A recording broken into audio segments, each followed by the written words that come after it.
ఏమండి ఏం చేస్తున్నారు? చెకింగ్. సరిగ్గా చేస్తున్నారా? నన్ను అనుమానిస్తున్నావా? 35 years ఇండస్ట్రీ ఇక్కడ కృష్ణవేనా ఆంటీ, ఆమె సమక్షంలో చేస్తాం ఏదైనా. మరి ఆ శారీ నిండా హోల్స్ ఉన్నాయి కదండి.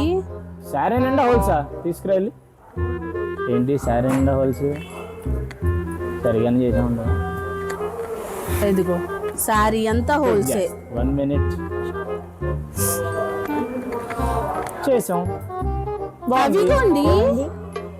ఏంటి అనేది ఈ హోల్సా? అవన్నీ హోల్సే కదా. ఇది హోల్స్ కాదు ప్రియాంక, ఇది మిస్సింగ్ వీవింగ్. ఇది మనం స్పెషల్ గా చేస్తామండి, లైట్ వెయిట్ పర్పస్, బ్రేతబుల్ కోసం. శారీ కూడా చాలా చాలా లైట్ వెయిట్ వస్తుంది. సో పళ్ళు అండ్ బ్లౌజ్ మనకి థిక్ వీవింగ్ వస్తుంది అనమాట. ఏ ప్రియాంక మాయమైపోయిందా? సో ఇవి సమ్మర్కి స్పెషల్గా ఉంటాయండి, చాలా బాగుంటాయి లైట్ వెయిట్తో. కావాల్సిన వాళ్ళు స్క్రోల్ అవుతున్న నెంబర్కి కాంటాక్ట్ అవ్వండి, పిక్స్ మేము సెండ్ చేస్తాం. Thank you.